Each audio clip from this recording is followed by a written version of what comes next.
Manjappuram mass മോട്ടോഴ്സിലായിരുന്നു. നമ്മുടെ Hornet വണ്ടി നമ്മൾ സർവീസിന് കയറ്റിയിട്ടുണ്ട്. ജനറൽ സർവീസായിട്ടാണ് ചെയ്യുന്നത്. ഫുള്ളായിട്ട് എല്ലാ ഭാഗങ്ങളൊന്നും നമ്മൾ ചെക്ക് ചെയ്തുകൊണ്ട് അതിനുമായിട്ട് നമ്മളതിൻ്റെ ചെയിനൊക്കെ ഒന്ന് ചെക്ക് ചെയ്ത് നോക്കുന്നുണ്ട്. ചെയിനൊക്കെ അത്യാവശ്യം നല്ല രീതിയിൽ ലൂസ് ഉണ്ടായിരുന്നു.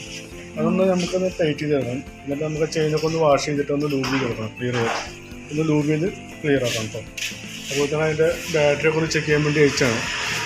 ബാറ്ററി ഇരിക്കുന്ന ആമറോൺ പറഞ്ഞിട്ടുള്ള ഒരു കമ്പനിയുടെ ബാറ്ററിയാണ് ഇരിക്കുന്നത്. നിലവിലിപ്പോൾ സെൽഫൊക്കെ വർക്കിംഗ് ആണ്. എന്നാലും അതിൻ്റെ ബാറ്ററിയുടെ ഡാമേജോ ബാറ്ററി വല്ല കംപ്ലൈൻറ്റ് ഉണ്ടോന്നൊക്കെ ഒന്ന് ചെക്ക് ചെയ്ത് കൊണ്ടുവന്നത്. ബാറ്ററി അതിൻ്റെ വോൾട്ടൊക്കെ ചെക്ക് ചെയ്ത് നോക്കുമ്പോൾ 12.78 ആ റേഞ്ചിന് വോൾട്ട് കാണിക്കുന്നുണ്ട്. ഇത് ടെസ്റ്റിലേക്ക് കൊടുക്കുമ്പോൾ ബാറ്ററി വല്ല ഡാമേജ് ഉണ്ടോന്നൊക്കെ ചെക്ക് ചെയ്ത് നോക്കുമ്പോൾ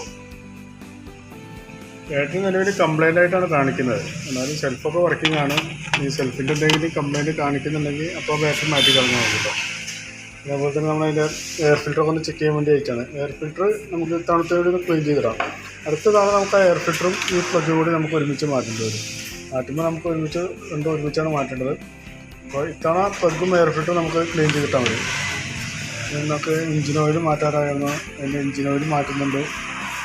പിന്നെ അതുപോലെ ഫ്രണ്ടിലോട്ട് വന്നു കഴിഞ്ഞാൽ ഫ്രണ്ട് ഡിസ്കിൻ്റെ പേഡായാലും ഇതിൽ വേറെ കുഴപ്പമൊന്നുമില്ല. ഒന്ന് അഴിച്ച് ക്ലീൻ ചെയ്തിട്ടാൽ മതി. ഫ്രണ്ട് ഡിസ്കിൻ്റെ പേരും നമുക്ക് വേറെ കുഴപ്പമില്ല. അത്യാവശ്യം ഉപയോഗിക്കാനുണ്ട്. അത് നമുക്ക് ഒന്ന് ക്ലീൻ ചെയ്തിട്ടാൽ മതി. വേറെ കുഴപ്പമൊന്നുമില്ല. പിന്നെ വേറെ ഒഴിച്ച് നോക്കുമ്പോൾ വേറെ പറയത്തൊക്കെ വേറെ കംപ്ലൈൻ്റ് ഒന്നുമില്ല. ബാക്കിലെ ഡിസ്ക് പേഡായാലും നമുക്ക് ഉപയോഗിക്കാനുണ്ട്. ഒന്ന് ക്ലീൻ ചെയ്തിട്ടാൽ മതി. അത്യാവശ്യം ഉപയോഗിക്കാനുണ്ട്. ഓക്കെ. പിന്നെ വാഷിങ്, എഞ്ചിൻ ഓയിൽ ഇതൊക്കെയാണ് വർക്ക്. വേറെ പറയത്തൊക്കെ വേറെ കംപ്ലൈൻ്റ് ഒന്നുമില്ല. ഇതിപ്പോൾ നിലവിൽ തന്നെ വർക്കിൻ്റെ ഒരു എസ്റ്റിമേറ്റ് കൂടി പറയാം. വാഷിങ്, എഞ്ചിൻ ഓയിൽ, അതുപോലെ ചെയിൻ ട്യൂബ് അടക്കമുള്ളൊരു എസ്റ്റിമേറ്റ് പറയാം. നോക്കിയിട്ടൊന്ന് റിപ്ലൈ ചെയ്താൽ മതി. ഓക്കെ.